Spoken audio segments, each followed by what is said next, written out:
These times can feel heavy, like the world forgot how to hold us. But in the red rocks of Sedona, something is growing, a place to be exactly who you are, to dance, to heal, to be held. We're not waiting for a better world.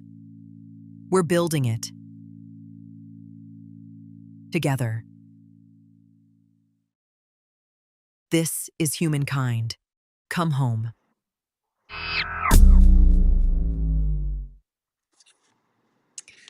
What up, everybody? Welcome, welcome, welcome. Aloha from Maui, Hawaii. This is Astrology Unfiltered, episode number 12. Today is already August 13th, 2026. Cannot believe how fast this year is flying. Today's episode is going to be all about you, water signs. If you're out there and you have prominent water placements, a channeling for water signs for the rest of 2026. I have looked at the current astrology up until the year's end for all of you water signs. So we're going to begin our episode today with an invocation and a prayer, as I always do in every episode. And that's going to get us grounded and set into the space.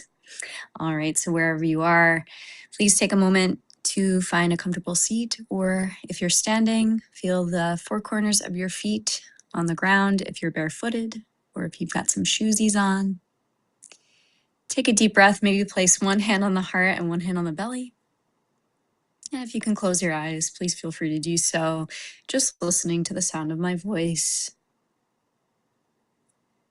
And take a deep breath in through the nose, exhale out through the mouth. And we'll just do two more of those. Breathe it in and exhale. And one more. Exhale. Beautiful. Calling upon our angels, guides, ancestors, all of the beings who love us, to be present with us in this moment in time, space, forward and backward, to protect us, ground us, and bring us clarity through the messages of astrology that want to guide us to be our most empowered, our most powerful, our most shining, radiant beingness. From all chakras, all templates, all four levels of belief, all cellular structure, all DNA, all molecular, subatomic, and atomic layers, creating a frequency throughout time, space, from this moment forward and backward, in any way, shape, or form, in all aspects. Now show us. Again, thank you so much for watching. My name is Jaclyn Joy, Astrologer Babe, and we're going to move into our current sky real life segment. So today in the current astrology, we just had a really, in my opinion, intense new moon solar eclipse in Leo yesterday.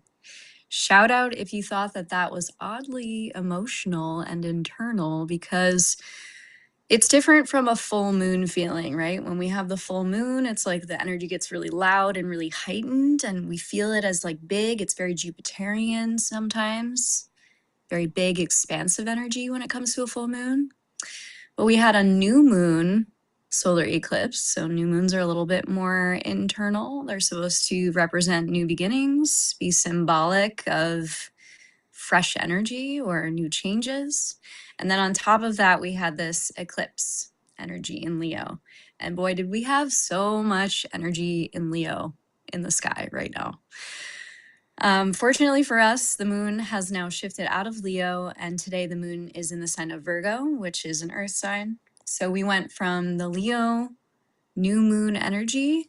That new moon was met up with the sun, the moon, Mercury, Jupiter, and the south node, which represents past lives, past energy. So this was actually a very south node new moon. What does that mean, really? It's like, for me, it meant that like we're looking at perhaps times in history or times within our own life where we've been, I want to use the word bombastic or overzealous in our leadership roles. Maybe the shadow side of Leo is very much pertaining to taking that control and that leadership and it going astray or awry and it going out of hand. So an eclipse often, historically, brings magnificent change. Ooh, my camera's moving with me. Yeah, exactly. It brings magnificent change, for the collective. Every year we have eclipse season. We are in that eclipse season right now. And for me, I'm looking 6 months from now. So we had this eclipse in Leo. I kind of looked ahead and scaled forward and was looking at the energy of maybe the new moon in Aquarius, which is the opposite sign of Leo. It's not going to be in an eclipse, but I was looking at February 2027 and kind of comparing and contrasting and doing some writing over this past week regarding the last time that we had a Leo eclipse new moon like this was back in 2017.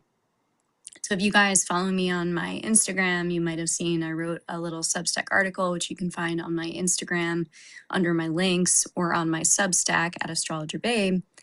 And I made a post about how this new moon solar eclipse does correlate back to this eclipse that we had back in 2017. So if you can kind of rewind with me and you go back to that time in your life, I distinctly remember I was living a completely different zone of life. I was married, I was living in New Jersey, and I was looking up at the eclipse through those funky, like 3D looking eclipse glasses and staring up at the sky, unbeknownst to me that my life was about to shift in a huge way, which was I broke up a marriage, I moved away from New Jersey, and I started over on the island of Maui 6 months later, or a year later. I went to Australia first. But anyway, long story short, eclipses symbolize great changes. And before I came onto the podcast today, I was thinking about how much better it is for us to surrender with the changes and embracing change. It's a lot easier when we just accept the changes as they come. We flow with change as they come. And for myself personally, I noticed this week, like even my room, like the way that I designed my room has shifted since last week with this eclipse. If you've been following me in past episodes, you might have seen or heard me mention that I actually had a beehive outside of my room that got removed this morning. There's a lot of beautiful symbolic energy with the sign of Leo with regards to abundance and loyalty, royalty, beauty, harmony. We have Venus in Libra right now, so I'm really feeling that in the current collective astrology. Just this beautiful abundance that's available for us at all times, especially when we are met or we're meeting life with gratitude.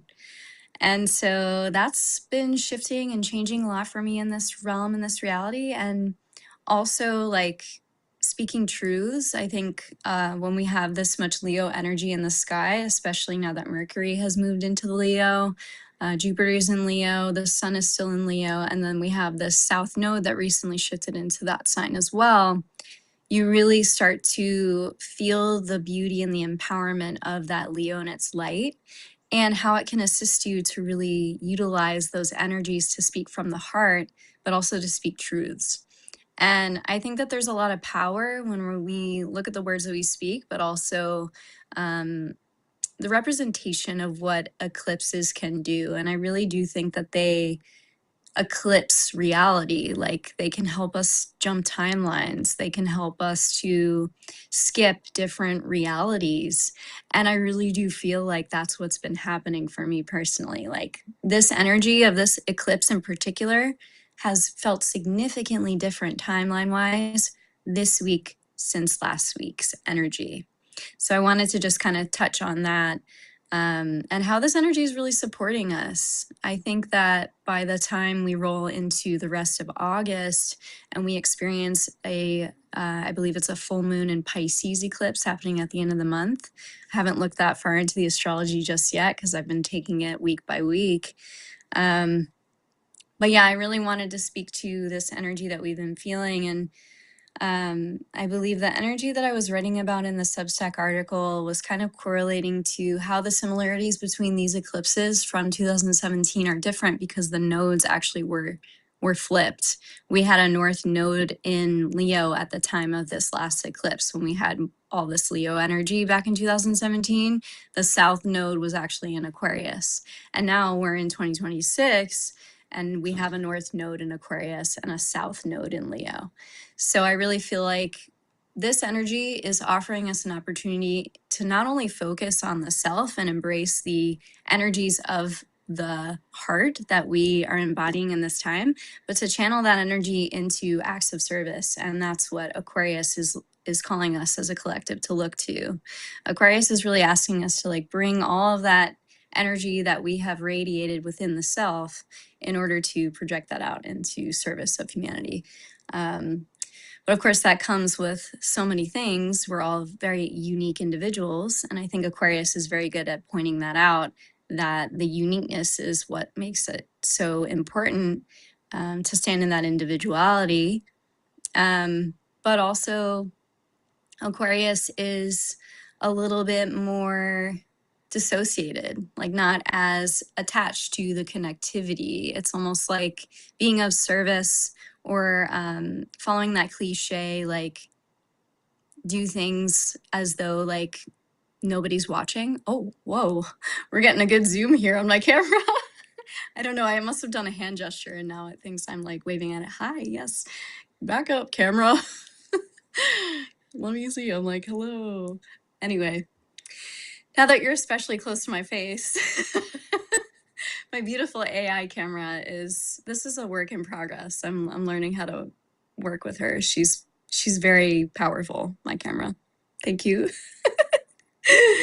Anyway, so as I was saying, let me see. I'm just gonna experiment really quick.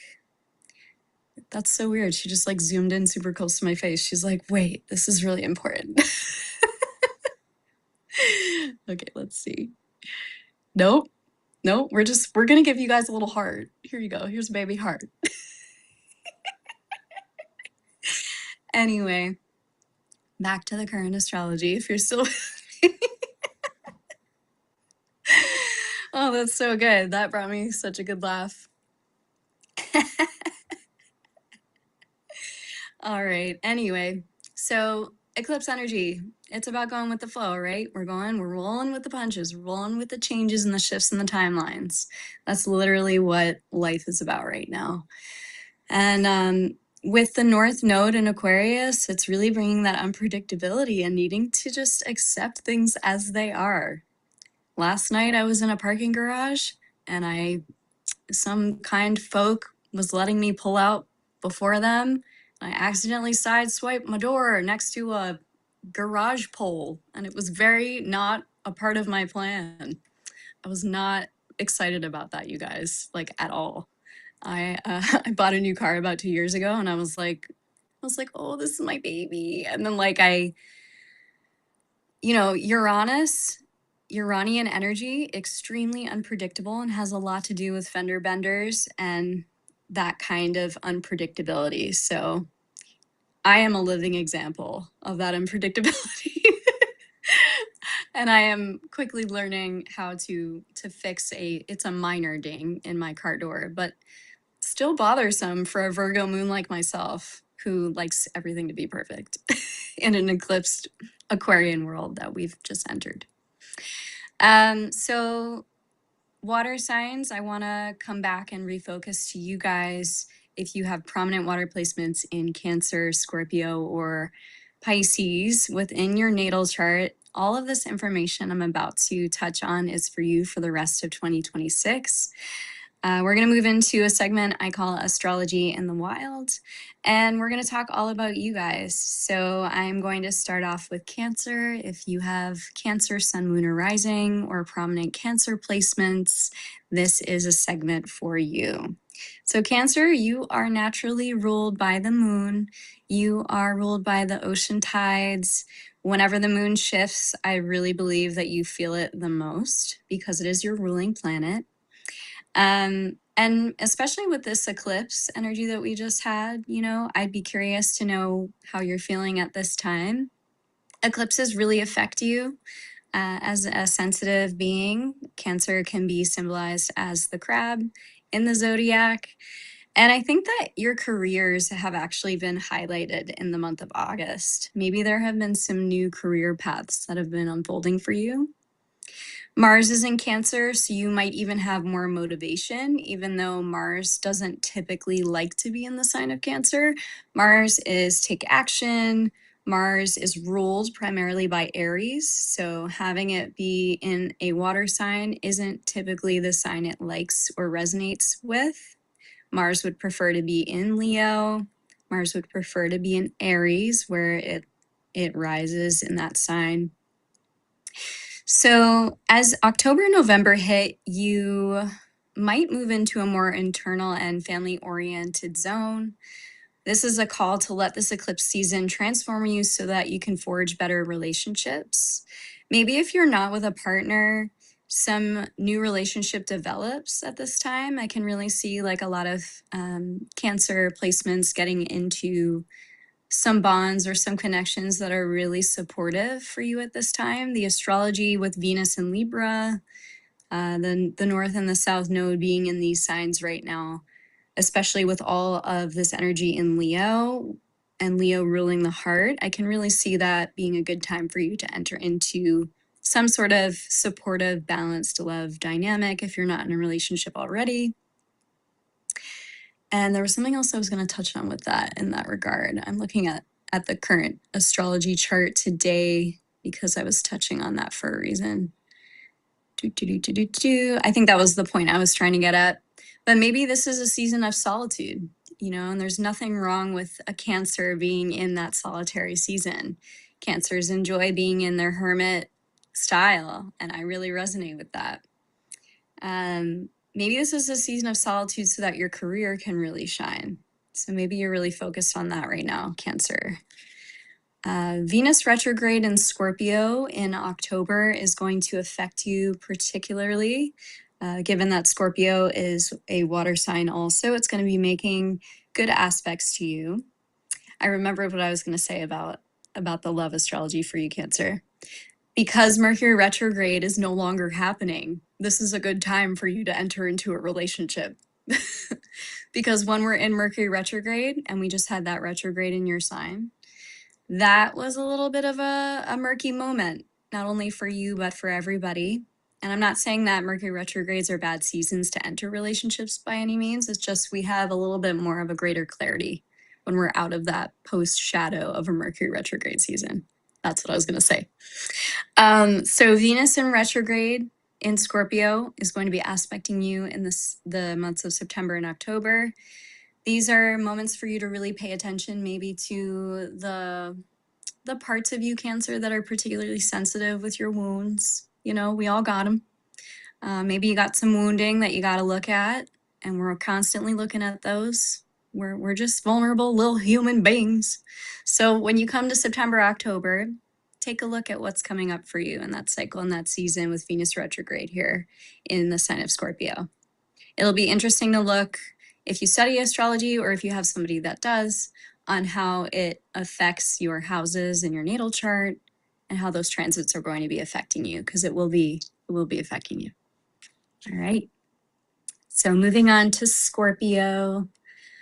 Scorpio, I see you getting your financial affairs in order right now in the current astrology, maybe taxes, debts, bills. You're working hard on some projects at this current time. I feel like Scorpios are really hard workers. If you have a lot of maybe earth and water placements, they can be beneficial to you.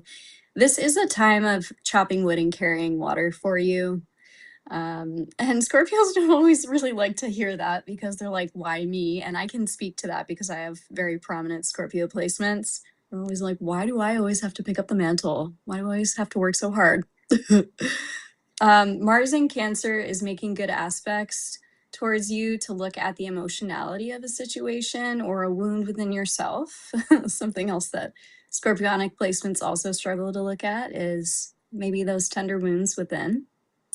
When Venus moves into Scorpio in September and retrogrades through your sign, it's going to be interesting because, you know, you're born, maybe you have a sun, moon, or rising in that scenario. So Venus is going to be affecting you very strongly. I really believe like it's going to bring up some memories because we had Venus in Leo retrograding in the year 2023.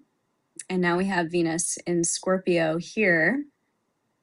And during that season of my life when Venus was retrograding in Leo, that for me was aspecting me. There was like a couple of aspects that were a little harsh. And Scorpio can be that way. You're used to that kind of depth and that, directness of the universe to be like, this is good for you. This is like red flag, red flag. Um, just taking a look at what patterns come up for you in the month of September, October when Venus is retrograding in your sign here. You might find yourself moving through different groups of people. Maybe you're rehashing what you value in your intimate and private life, sensuality, connection, and speaking directly about those things. Um, Perhaps in intimacy, Scorpio energy enjoys that part of connecting with people. Maybe not outright, maybe not in public, but this could be a time where you're looking at those elements of your sensuality and what you value in relationship and really speaking those truths, however that resonates for you, Scorpio. By the end of the year, the focus will be on your career. You'll be at the height of it this year with all this Aquarius energy in the sky. I believe inspiring and breathing fresh air into your expression, but also how you lead groups of people. So maybe there are some elements of responsibility happening for you this year that you didn't see coming, or some mantles that your higher self or your soul is asking you to pick up and take action with. This is a really good year for you to do those sorts of things, to take leadership roles. This Aquarian and this Leo energy is really supporting the collective in that regard. So I hope that resonates, Scorpio. We're going to be moving on to Pisces now. So if you've got prominent Pisces placements, this segment is for you. Pisces, August is about your health and getting new clarity on new routines. Maybe you have some new rituals all of a sudden that have come up to assist you in cleansing the body, mind, and spirit. I actually know a couple of Pisces people right now that are really looking to their health, and I'm seeing that physically for people. Like, people are changing their routines or trying to get healthier. I see you moving homes as you move through October, November. It doesn't mean that you have to move, but perhaps you're considering how you create a better home within yourself. Maybe you're getting better at loving yourself, Pisces. I think this Venus retrograde in Scorpio is cutting something deep within you. Maybe there is this collective feeling that you're really tapped into. Pisces is a very spiritual sign. Pisces has a really good read on the collective energy because you're the last sign of the zodiac. So you can really tell, like, it's like the ruler of Pisces is Neptune, which rules the ocean.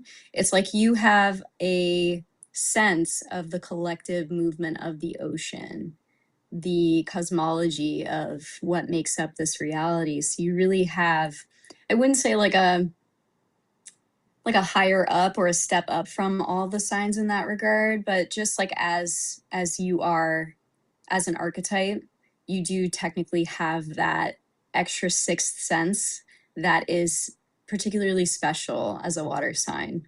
Not to say that it's better or worse than a Scorpio or a Cancerian prominent chart, but somebody with really strong Pisces energy is going to feel and know things pretty astutely. Not that you're like be all end all, I know everything, but perhaps you're really like tuned into what is happening in the collective universally. So let's see, maybe your identity or ego is going through some kind of death toward the end of the year. And that could be a good thing.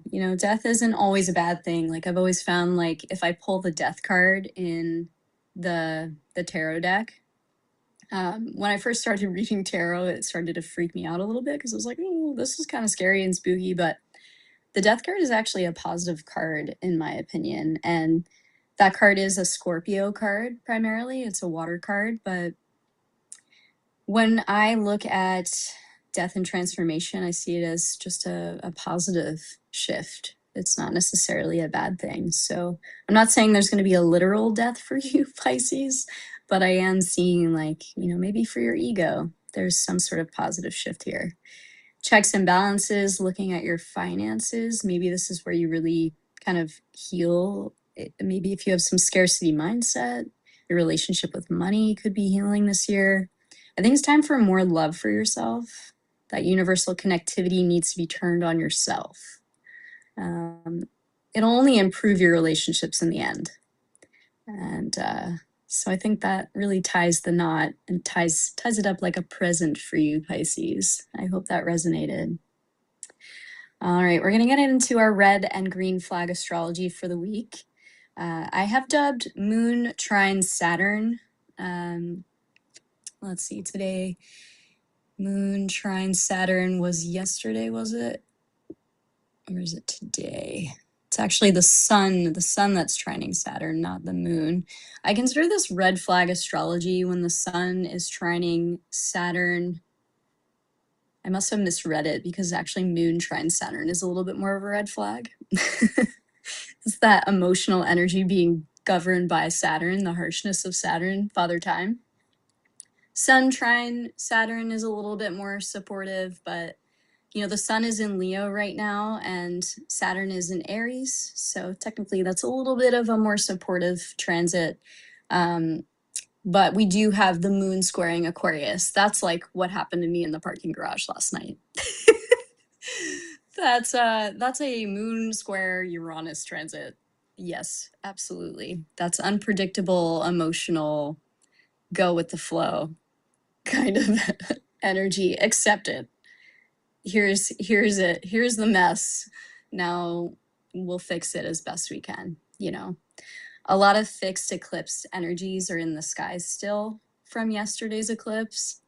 So we're feeling the ripple effect of that, not only this week, but like over the next 6 months. And then the green flag astrology, that I do still feel like the collective astrology is in a really positive place right now. Venus is in Libra, the full moon was in Leo. It had all of this really supportive energy in the sign of Leo, as we do in Leo season every year. So I feel like it's like the perfect moment for us to take action on our dreams according to the astrology. You know, we don't have like a lot of harsh aspects happening right now other than the Uranian unpredictableness that's happening. Hence my camera focus. I'm going to do a card pull for us before we close out today's episode. What do we need to know?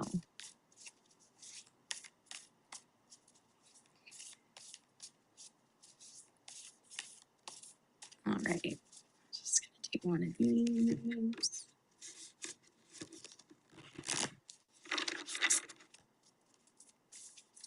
Oh, cards falling out as they always do. All right. Yup. This adds up. So I got the Page of Spades. Poor guy's like, I picked the shortest stick. So maybe there's a part of us in the collective that's like dissatisfied with the timeline. Maybe we've had to fight for a little while to get what we know we deserve.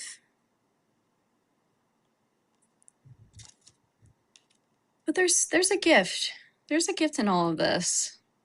It actually was Snoopy's birthday the other day. Did you guys know that? I didn't know this, but Snoopy is a Leo. All right. Well, thanks you guys so much for tuning into today's episode. Astrology Unfiltered creates a bridge between cosmic awareness and everyday human experience, helping listeners better understand themselves, their emotions, and the energetic patterns shaping their lives. Thank you guys so much for watching. We'll see you next week. It's going to be all about you, air signs. Godspeed. These times can feel heavy, like the world forgot how to hold us. But in the red rocks of Sedona, something is growing, a place to be exactly who you are, to dance, to heal, to be held. We're not waiting for a better world. We're building it. Together. This is humankind. Come home.